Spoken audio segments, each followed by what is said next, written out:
Bismillah, alhamdulillah, wa salatu wassalamu ala rasulillah, wa ala alihi wa sahbihi wa man wala. Donc la dernière fois, on avait parlé du pragmatisme et du réalisme de l'islam. L'islam n'a pas été révélé à des anges parfaits, mais à des êtres humains, avec leurs faiblesses, avec leurs prédispositions à être bons ou à être mauvais. Notre pratique de la religion, elle est en dents de scie, il y a des hauts, il y a des bas. C'est pour cela que l'islam tient compte de cette nature humaine et permet aux musulmans de s'adapter.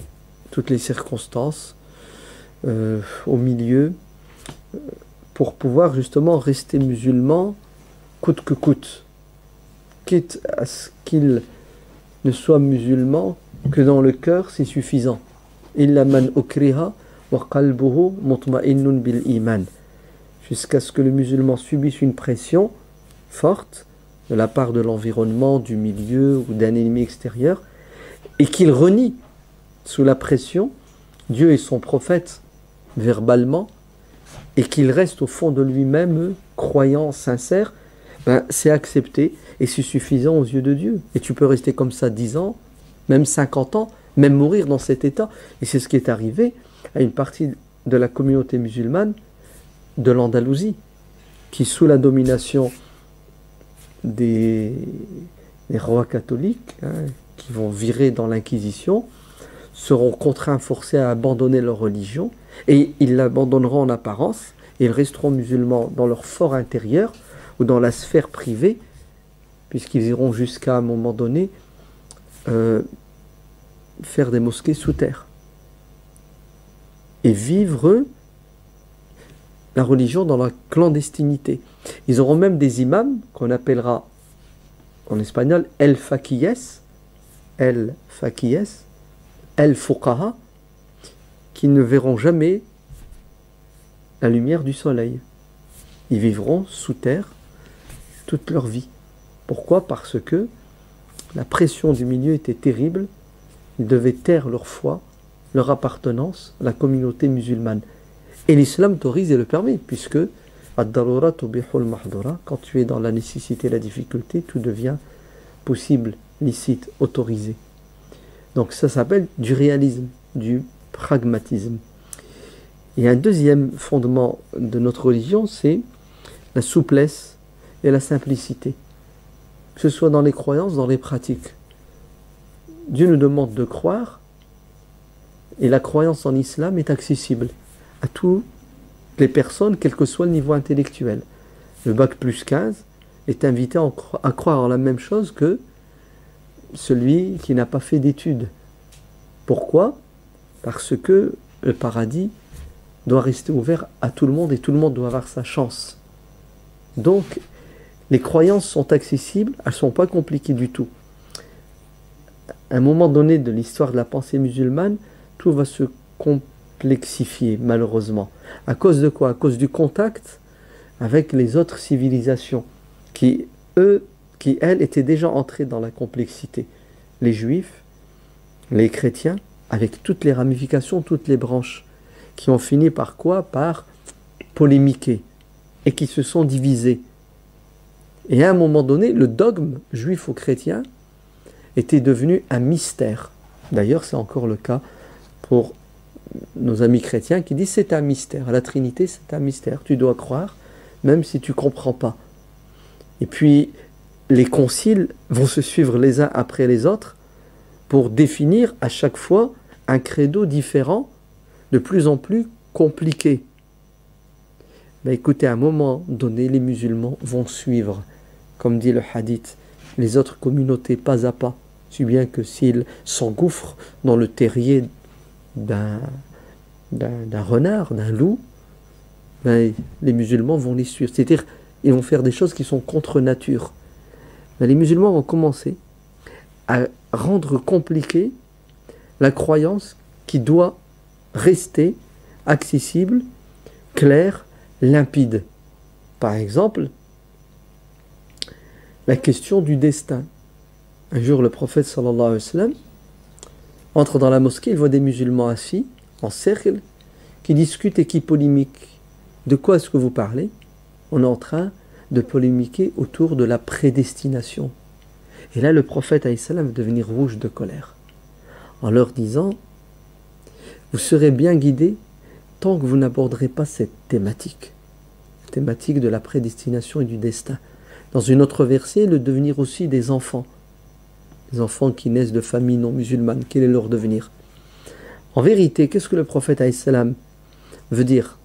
Il veut dire que vous allez discuter, vous allez peut-être même entrer dans la polémique autour de cette question, par analogie d'autres questions, sans jamais conclure. Parce que il y a du mystère, effectivement, dans le domaine de la prédestination. Alors le prophète veut les ramener à l'essentiel. Vous croyez au destin et vous essayez de donner au destin une dimension pratique, concrète.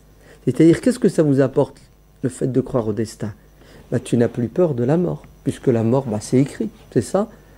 Tu deviens courageux, téméraire, tu as confiance en l'avenir, puisque tu as confiance à Dieu. Par contre, les dessous du destin, le pourquoi du comment, ça ne doit pas vous interpeller, c'est plus de votre ressort, ça ne vous regarde pas. Alors, restez dans une croyance qui est simple et qui mène à l'action qui va vous permettre d'évoluer et de changer. Qu'est-ce que vont faire les musulmans à un moment donné? Ils ne vont pas suivre cet enseignement prophétique. Ils vont effectivement commencer à faire couler de l'encre. Des dizaines, des centaines de livres vont être écrits. Et ça va donner quoi? Ça va donner des divisions. Ça va donner parfois des hérésies. Les musulmans qui carrément vont s'égarer. Remettre en question, nier le 6e pilier de l'islam. On a eu une secte, c'est comme ça qu'il faut l'appeler, qu'ils appellent El-Qadariya. C'est-à-dire, il n'y a pas de destin. L'être humain, c'est le libre arbitre à 100%. Alors que des versets du Coran sont là. Pourquoi? Parce que malheureusement, ils ont voulu compliquer les choses. Alors que les choses ne sont pas si compliquées que ça. Elles ne le sont même pas. La croyance au Coran, c'est tout. Le Coran, c'est la parole de Dieu. Je lis et je mets en pratique. Non, attendez. On va se poser une question. Le Coran, c'est la parole de Dieu créée ou incréée? Elle a un début, elle a une fin. Puis elle a eu un début, ça veut dire que Dieu a... à quoi ça mène? La boîte de Pandore. D'accord? Ça a créé un schisme dans la communauté musulmane. Ça a développé une intolérance. Les mu'tazilites qui vont se rapprocher des politiques et qui vont utiliser la violence physique. Pourquoi? Pour imposer leur doctrine, la croyance au Coran incréé. Des gens vont être emprisonnés, torturés, exécutés. Ouais. Pourquoi? Parce qu'ils ont compliqué les choses. Les Sahaba ne se sont pas posé la question créée ou incréée. Le Coran, c'est bon, on met en pratique. Donc, les musulmans vont rendre compliqué, malheureusement, des croyances qui n'ont pas lieu d'être compliquées. Ce n'est pas l'objectif. L'objectif, c'est quoi? C'est d'apaiser le croyant et de le pousser à l'action. Alladina amanu wa amilu. On croit et on agit. C'est pas on croit et on reste dans des joutes verbales. On finit par se disputer. On finit par tomber dans le jidal al-mazmoum, c'est-à-dire la polémique vaine et futile. Lorsque Dieu choisit des gens parce qu'il leur veut du bien, il les guide. Et une fois que ces gens-là changent leur intention, vous savez comment est-ce que Dieu les abandonne, les lâche, si bien qu'ils retombent dans l'égarement? En les laissant dans le jidal. La polémique vaine et futile. Le fait de quoi? De rendre compliquées les choses alors qu'elles sont simples. Qul amantu billah summa istaqim. Soufiane ibn Abdullah al-Bajali, c'est un compagnon, il interpelle le prophète, il lui dit: ô messager de Dieu, donne-moi un conseil qui va me servir le restant de mes jours. Il lui a dit: dis, je crois en Dieu et je marche droit. Hein, l'istiqama. C'est ça l'objectif. Donc, l'islam, par essence, c'est une religion accessible à tout le monde qui, justement, ne veut pas que les choses deviennent compliquées parce que ça va détourner les gens du but de la religion qui est d'apaiser les cœurs et de purifier les esprits et les corps. Il en est de même des pratiques dites rituelles. Elles ont aussi pour objectif d'apaiser nos cœurs et de peaufiner nos comportements. C'est pour ça qu'elles ne sont pas compliquées. Vous connaissez tous l'histoire des prières. Hein? 50 prières, 5 prières. Si ça devait rester 50 prières, ça serait quoi? Ça serait compliqué et les gens les auraient abandonnés, dit le hadith. Donc, vous voyez, c'est voulu. Hein? Dieu aurait pu dire du premier coup, faites 5 prières. Non, il a voulu nous dire, attention, la religion n'est pas compliquée. Elle sera compliquée si les 5 deviennent 50. Mais regardez l'objectif. C'est pas de vous rendre la vie impossible, difficile. C'est de vous donner les moyens pour garder le contact avec Dieu. 5, c'est suffisant. Un bédouin entre dans la mosquée, il dit, ô messager de Dieu, qu'est-ce que Dieu nous a dit de faire? Qu'est-ce qui est obligatoire? Il lui a dit 5 prières. Il lui a dit 5 prières et rien d'autre. Il lui dit 5 prières et rien d'autre d'obligatoire. Après, il le questionnera sur le jeûne. 1 mois et rien d'autre. 1 mois et rien d'autre. Vous savez ce que dira le bédouin? Je me contenterai de ces choses obligatoires. Il s'en va, et en partant, le prophète interpelle les compagnons en disant Aflaha in sadaq. Il réussira s'il est sincère. Dans une autre version du hadith, vous voulez observer un homme du paradis? Observez cet homme. S'il se contente de ce que je lui ai enseigné, les choses obligatoires, il ira au paradis. Tout ça pour vous dire que il ne faut pas compliquer les choses. Même dans le rituel, la preuve, regardez, comment le prophète alayhi salam dit que cet homme, c'est un homme du paradis, parce que il est simple, il ne cherche pas la petite bête. Juste une parenthèse. Chez les Hanafites, ouais, vous avez 5 prières obligatoires, plus des prières surérogatoires qui viennent renforcer ces prières obligatoires, qui aujourd'hui, écoutez bien, dans la réalité, ont le statut de prière obligatoire. Si bien que vous avez les jeunes, bon, vous savez, un jeune n'a pas la même ferveur, délaisse carrément la prière. Quand tu leur dis pourquoi, tu dis ben, c'est trop. Tu dis attends, 5 c'est pas beaucoup. Il dit ben non, c'est pas 5 prières qui en islam. C'est combien? C'est 43. Elle dit ah bon? Et c'est vrai. Allez en Turquie et vous allez voir. Ouais. Et pour eux, les nawafil avant Dohr, après l'Asr, avant, ont le statut de prière obligatoire. Les délaisser, c'est impossible. Et quand on enseigne aux enfants la prière, c'est pas 5, c'est 5 plus, et on ne s'imagine pas ne pas les faire. Conclusion, ça devient un fardeau où on les fait à cause de l'éducation, la pression sociale, et ça devient de la gymnastique. Ah oui, ça devient de la gymnastique, ça devient une corvée qu'il faut absolument accomplir parce qu'on n'a pas trop le choix. Donc vous voyez, subhanallah, même dans l'enseignement, le prophète sallallahu alayhi wa sallam fait attention à ne pas compliquer les choses en disant « Khlas, c'est bon, tu fais ça, alhamdulillah ». Bon, maintenant, c'est vrai qu'il y a des degrés, il y a des niveaux. Mais la règle, pour la majorité des gens, c'est quoi? C'est un mois de Ramadan. N'a-t-il pas dit Abdullah ibn Amr ibn al-As? Contente-toi du mois de Ramadan. Tu vois bien que ta femme se plaint de ta piété scrupuleuse. Je dis non, je suis capable de plus. Pourquoi le prophète lui dit contente-toi?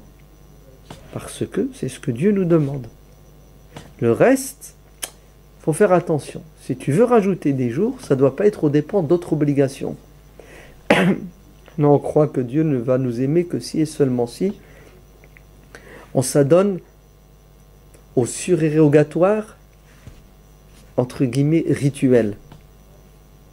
C'est-à-dire, tu fais le mois de Ramadan, puis tu rajoutes un jour sur 2, admettons. Ça, c'est de la piété scrupuleuse. C'est une preuve d'amour, ouais, de ton Seigneur, et Dieu finira par t'aimer. C'est ce que dit le hadith. Et on oublie que le fait d'assumer sa responsabilité vis-à-vis de sa femme et de ses enfants, c'est une obligation déjà.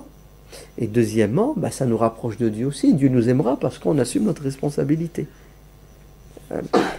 Subhanallah, on dirait que plus c'est compliqué et plus c'est rituel, plus ça plaît à Dieu. Moins c'est compliqué et plus c'est social, ouais, moins ça plaît à Dieu. Vous avez vu une approche et une compréhension de la religion très laïque, somme toute. Bien sûr. Ah oui. Et c'est dangereux.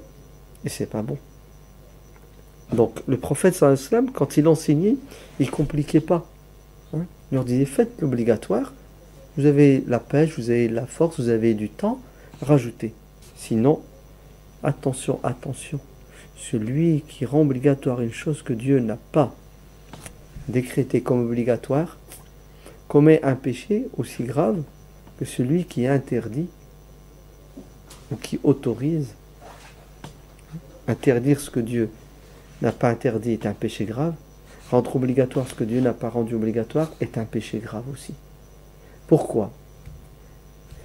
Est-ce que vous remettez en question un des objectifs du message mohammadien? Vous savez c'est quoi un des objectifs? Yada'u anhum. Le prophète a été envoyé pour décharger les gens. De quoi? Al-aghlal wal-isr. Des carcans et des fardeaux que les gens portaient. Dans la sourate Al-A'raf, Dieu décrit son prophète comme étant celui qui va libérer les gens. De quoi?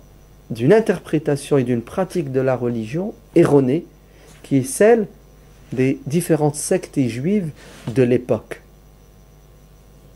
qui ont fait fuir les gens de la religion, si bien qu'il ne restait plus qu'une minorité qui pratiquait la religion. Vous entendez? Quand tu mets la barre trop haute, à la fin la religion n'est plus accessible. L'islam est venu pourquoi? Wala tahmil alayna isran. Vous avez vu isr? L'isr c'est le fardeau. Et Allah ne nous fait pas porter un fardeau qu'on ne peut pas porter. Comme les autres, eux, il leur a été demandé de faire et ils n'ont pas su le faire. Donc, un des objectifs majeurs du message mohammadien, c'est d'alléger la religion. La religion qui, à cause pour certains d'une punition divine ou d'interprétation humaine, est devenue un fardeau insupportable qui a poussé les gens à la renier ou à une pratique hypocrite, saisonnière. Ouais. En fonction de quoi? En fonction des intérêts, en fonction des pressions. Non. Il faut que la religion soit facile pour qu'elle soit accessible, pour que les gens la pratiquent de manière sincère, avec amour et avec plaisir. Oui. Vous savez que le corps, c'est juste une enveloppe. Ce qui compte, c'est le cœur. Hein? Mais si le corps est sous pression, le cœur étouffe. Et qu'est-ce qu'il veut? Il veut se libérer de cette pression du corps. Ouais. C'est pour ça, alaykum, dit le prophète alayhi salam, min al-a'mali ma tutiqun. Faites ce que vous pouvez. Sinon, vous allez vous fatiguer avant que Dieu ne se fatigue. Et Dieu ne se fatiguera jamais. Il est beau le hadith quand même. Hein? Allez, portez ce que vous pouvez. N'essayez pas de porter plus en croyant que ça va plaire à Dieu. C'est faux. Vous allez vous user, vous fatiguer et tout abandonner. Et l'objectif, c'est pas ça. Et subhanallah, vous savez, quand on parle de souplesse, de facilité, d'accessibilité de la religion, ça choque certaines personnes qui disent « Ouais, mais vous êtes laxiste. C'est ça? Vous facilitez la religion aux gens. Vous les poussez à quoi? À ne pas pratiquer. Vous avez vu le... Ouais. Et ces gens-là ne sont même pas conscients qu'ils sont en train de contredire le Coran de manière claire et nette. Qu'est-ce que vous faites des versets qui disent Yuridu Allahu an yukhaffifa ankum. Dieu veut vous faciliter, vous rendre léger la religion, la pratique de la religion. Vous savez pourquoi? Parce que l'être humain est faible. En fait, la personne finit par croire qu'elle est la référence. C'est le mec qui a la pêche, le mec qui est en bonne santé, physique, psychologique, mais qu'il est disponible, et croit que tout le monde doit marcher et courir à son allure. C'est pas possible, c'est pas toi la référence. Vous savez, c'est qui la référence? C'est le plus faible. Dieu a dit que l'être humain est faible. Et si à un moment donné de ta vie, tu te sens fort, sache que c'est éphémère, ça ne durera pas. Le prophète dit à Abdullah ibn Amr ibn al-As qui avait mis la barre très haute, attention, il se peut que Dieu te donne longue vie et que tu, à ce moment-là, ne sois plus capable d'assumer. Il va insister, et le prophète, à chaque fois, va lui donner des facilités, des dérogations, il va les refuser. À la fin de sa vie, quand il a pris de l'âge, il a vécu longtemps. C'est ce qu'il dira, je regrette. C'est fort quand même, hein. Au moins il est honnête. Pas de cinéma. Je regrette, j'aurais dû accepter les conseils du prophète, sallallahu alayhi wa sallam. Et il a regretté. Mais comme c'était des gens, vous savez, quand ils s'engagent jusqu'au bout, jusqu'à la fin de sa vie, il s'est imposé ce rythme qui était difficile. La preuve, il regrette. Hein. Regardez, le prophète a raison, l'être humain, Dieu a raison, l'être humain est faible. ذَلِكَ تَخْفِيفٌ مِّن رَبِّكُمْ وَرَحْمَةٌ. Dieu nous dit de faire, après il nous donne des dérogations. Ouais. Pourquoi? Regardez, tarfif, souplesse, facilité de la part de votre Seigneur, wa rahma. C'est-à-dire, la souplesse, la facilité, c'est une rahma. Le contraire, c'est quoi? C'est azab. Et c'est vrai. Hein? Une compréhension exagérée, excessive de la pratique de la religion mène à un supplice. Tu vas souffrir. Tu vas vivre l'enfer. La religion va se retourner contre toi. Le prophète sallallahu alayhi wa sallam dit, pénétrez dans cette religion avec quoi? Modération. Car si vous voulez aller trop vite, en faire de trop, la religion va vous briser. Et votre compréhension et pratique de la religion malsaine va avoir l'effet inverse sur vous. Au lieu que vous soyez épanoui, vous allez périr. C'est fort quand même. Hein? Allez, Dieu et le prophète nous incitent et des gens font barrage à cette notion de souplesse et de facilité. Dieu dit وَمَا جَعَلَ عَلَيْكُمْ فِي الدِّينِ مِنْ حَرَجٍ. Et Dieu n'a pas mis de gêne. Toute forme de gêne. Hein? Certains pensent que la gêne est uniquement physique. Il n'y a pas de gêne psychologique. La gêne psychologique existe. Dieu n'a pas mis de gêne. Et la gêne commence où? Elle s'arrête où?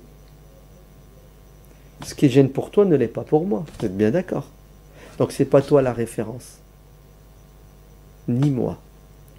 La référence, c'est que l'islam nous a dit il y a des piliers, il y a des fondements, il y a des choses qui viennent se greffer, qui sont non obligatoires, qui sont recommandées, et puis la majorité des choses sont licites, autorisées.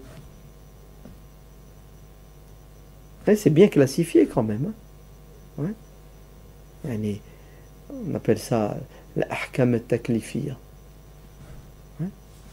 L'obligatoire, l'interdit, le déconseillé, le recommandé et le licite.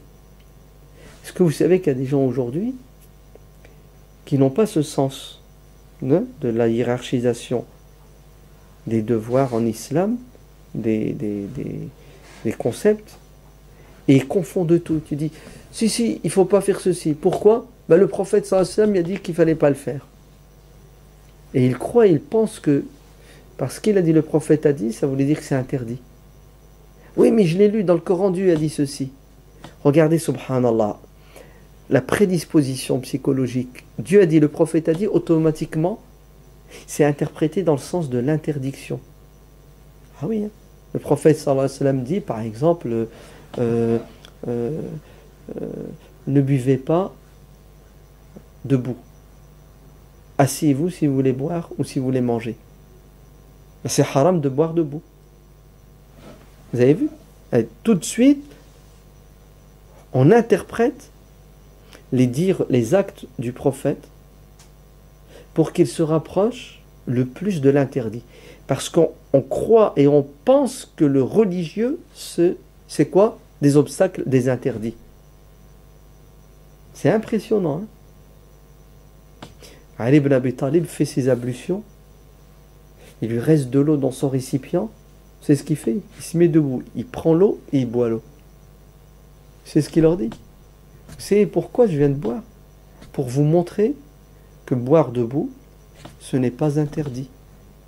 C'est-à-dire, il a anticipé. Au cas où certains comprendraient mal les dires du prophète. Jabir ibn Abdillah, regardez ce qu'il fait. Il fait sa prière avec une serviette. Faqat, une serviette. Alors que il était vêtu, il avait une chemise, il avait tout ce qu'il faut. Il a retiré ses vêtements, il a gardé que le panier, la serviette. Il finit sa prière et il leur dit, est-ce que vous savez pourquoi j'ai fait ma prière dans cette tenue vestimentaire? Alors que mes vêtements sont là à mes côtés, j'aurais pu me couvrir totalement. Il a dit, pour que les sots parmi vous, ahmaq, les fous parmi vous, sachent que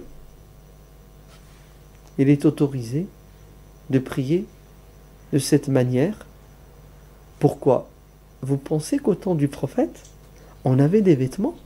Au temps du prophète, on était tellement pauvres qu'on avait à peine de quoi couvrir nos parties intimes.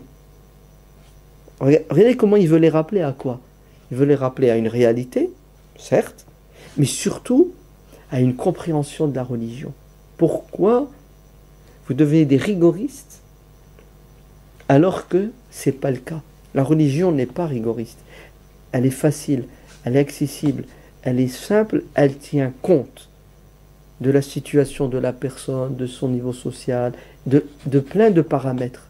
Il n'y a pas une ligne prédéfinie où tout est interdit, tout est haram. Donc les versets du Coran, vous savez, qui parlent de la souplesse, de la facilité, sont nombreux et ils sont univoques. Il n'y a pas différentes interprétations, c'est clair. Voilà, c'est comme ça, c'est ce que Dieu veut. Et quand le prophète sallallahu alayhi wa sallam vient les commenter, yassiru wa la tu'assiru. Que voulez-vous de plus? Facilitez la religion aux gens. Ne la rendez pas difficile. Viens Mu'ad, viens Abu Moussa. Je vais vous envoyer comme ambassadeur, comme juge au Yémen. Vous savez quels sont les conseils que le prophète sallam donne à ses deux compagnons? Regardez, yassira wa la tu'assira, bashira wa la tunaffira. Allez vers les Yéménites. Facilitez la religion. Ne la rendez pas compliquée. Annoncez-leur des bonnes nouvelles. Ne les faites pas fuir. Ne divergez pas. Vous êtes des modèles, des exemples. Vous êtes des ambassadeurs. Il y a une ligne de conduite identique pour ne pas perturber les gens. Vous allez rencontrer des gens. Invitez-les à croire en Dieu. Une fois qu'ils croient en Dieu, la hiérarchie, les étapes. Une fois qu'ils croient en Dieu, il faut leur demander d'accomplir des prières. C'est bon? Étape suivante. Subhanallah. Allez-y doucement, étape par étape. C'est pas ils se convertissent et tout de suite ils doivent tout pratiquer Non. Il faut tenir compte de quoi? De l'évolution, de la capacité d'évolution de tout à chacun. Écoutez, c'est puissant, c'est beau. Le prophète sallallahu alayhi wa sallam corrigera Mu'adh ibn Jabal quand il a fait imam et puis il est resté longtemps dans la prière. Le prophète le rappellera à l'ordre, il lui dira: tu es un fattan, ya Mu'adh. C'est-à-dire, tu es quelqu'un qui perturbe les gens, qui déstabilise les gens. Il est imam, au lieu de tenir compte des gens qui sont malades, des gens qui sont fatigués, des gens qui ont des rendez-vous, qui doivent bosser, Mu'adh reste longtemps dans sa prière parce qu'il croit qu'il est la référence. Ouais. Et ça a poussé le compagnon Hiram ibn Milhan à quitter la prière pour pouvoir aller travailler. Vous vous rendez compte? Abandonner la prière. Qui c'est qui l'a poussé à ça? C'est pas un manque de foi de sa part. C'est à cause d'une pratique de la prière, ici en l'occurrence, qui ne tient pas compte de la situation des personnes, qui ne tient pas compte des conditions de tout à chacun. Et le prophète, sallallahu alayhi wa sallam, d'ailleurs, il a été traité d'hypocrite, Hiram ibn Milhan. Ouais, c'est un hypocrite, il abandonne la prière pour la dunya. Ouais, c'est pas un bon croyant, c'est pas un bon musulman, dirait. On dit, et dirait encore certains aujourd'hui. Le prophète sallallahu alayhi wa sallam dira à Mu'adh: c'est toi qui pousses les gens à prendre des décisions comme celle-ci. C'est-à-dire, tu as un choix, le din ou la dunya. En vérité, il ne faut pas en arriver à cette contradiction. C'est le din et la dunya. On va mettre de l'eau dans notre thé, dans le din et dans la dunya, pour les rapprocher afin qu'elles n'entrent pas en contradiction. Vous allez me dire, très bien, on va mettre du thé, mais il faut quand même que le thé reste du thé, sinon de l'eau, sinon après c'est de l'eau, c'est plus du thé. C'est ça? Allez, jusqu'où tu... Et si je dois diluer l'un des deux, le din ou la dunya, je dilue qui? Lequel des deux je vais diluer? Vous êtes prêts? Le din. Eh oui, le din. Vous savez pourquoi? Parce que le din est venu pour préserver l'être humain de quoi? De tous les malheurs qui pourraient remettre en question son intégrité. Ainsi, tu dois sauver ta peau. Tu quittes la prière, tu abandonnes la prière. Tu consommes n'importe quel produit interdit pour rester en vie. Ouais. Vous avez vu comment la préservation des choses vitales prime sur la préservation du din. C'est fort, hein? Ouais. On a certains qui tu as dit qu'une femme elle pouvait retirer son voile pour travailler. Mais bien sûr. Et alors, si le voile est une prescription religieuse, travailler pour gagner de l'argent, pour entretenir sa famille, vivre, c'est aussi une prescription religieuse. Et Dieu n'a que faire de quoi? De ta souffrance. Le din est venu pour t'accompagner, pas pour te détruire. Bien sûr. Et c'est la règle.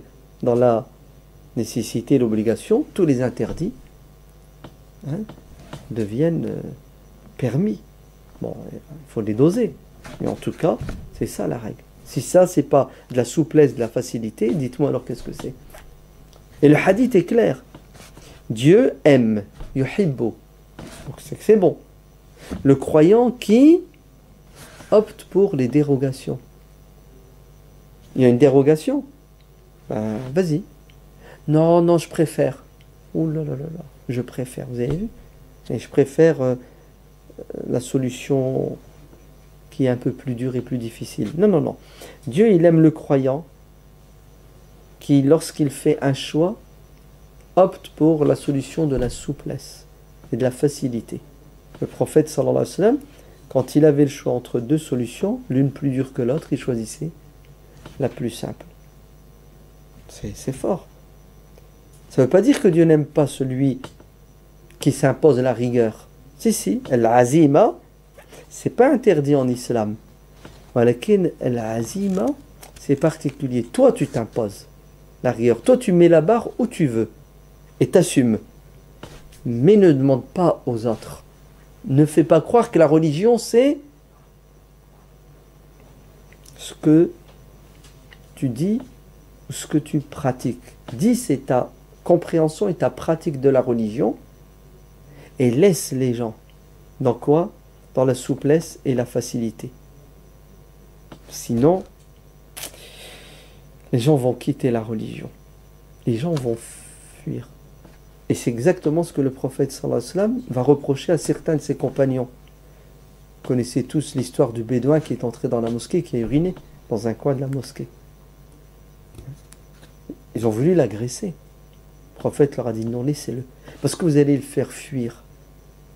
C'est fort quand même, vous avez vu?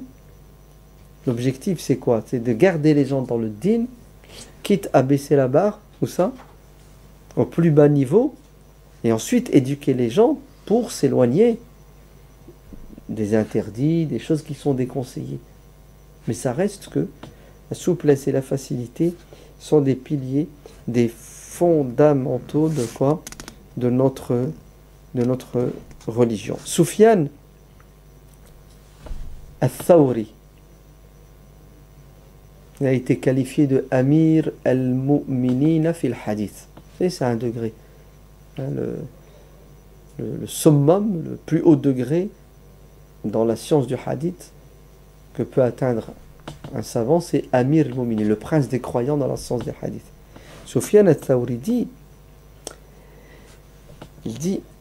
c'est quoi le fiqh, la bonne compréhension et pratique de la religion? Vous savez qu'est-ce que c'est? Écoutez bien. Ar-rukhsatu min at-tiqa. Amma at-tashdidu fi fayuhsinuhu kullu ahad. C'est-à-dire un vrai savant qui a bien compris la religion, c'est celui qui est capable de donner aux gens des dérogations pour leur faciliter la pratique de la religion. Quant à rendre la religion compliquée, tout le monde sait le faire, ça. C'est pas difficile. Ouais.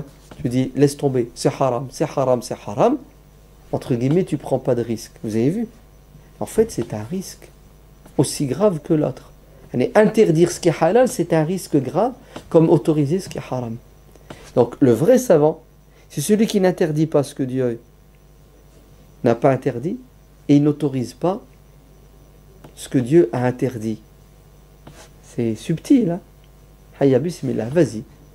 Les gens sont dans la guerre, la difficulté, trouve-leur une dérogation. Si tu ne sais pas donner de dérogation, tu n'es pas un vrai savant. Ouais? Tu es un perroquet qui répète les fatwas des savants qui ont été émises à un moment donné, dans un milieu donné, dans des circonstances données, et qui ne sont plus peut-être valables. Ibn Abidin, un très grand savant hanafiste, qui est d'ailleurs la référence dans le hanafisme moderne, Ibn Abidin. Il a écrit une épître qui est magnifique, où il dit que le titre de l'épître, c'est la fatwa change en fonction des us et des coutumes. Et il explique pourquoi. Il dit parce que une compréhension, une interprétation d'un domaine de la religion à un moment donné peut s'avérer fausse à un autre moment, car elle va mettre les gens dans la difficulté, cette interprétation est pratique, si bien que ça contredira les fondamentaux du din qui sont ne pas compliquer la religion aux gens, donc ça va faire fuir les gens du din, ouais. Alors que l'objectif c'est de maintenir les gens dans la religion. Et il développe tout ça avec des exemples, avec des analyses des versets du Coran et des hadiths. Oui. La souplesse et la facilité sont des fondamentaux. Le laxisme est à condamner par contre. Le laxisme n'est pas islamique. Ouais. Rendre le haram halal, dire aux gens que c'est pas grave si ils ne font pas les choses obligatoires, ça c'est condamné. Ouais. Mais c'est pas ça, la souplesse et la facilité. c'est les fondamentaux ne changent pas. Tout ce qui vient se greffer n'est pas fondamental, n'est pas obligatoire. Si tu le fais, tu seras récompensé. Si tu ne le fais pas, tu ne seras pas puni. Et quand on est dans la difficulté, la dérogation vient nous faciliter la pratique. Et avec ça, alhamdulillah, tu peux t'adapter à toutes les situations, toutes les époques et toutes les pressions.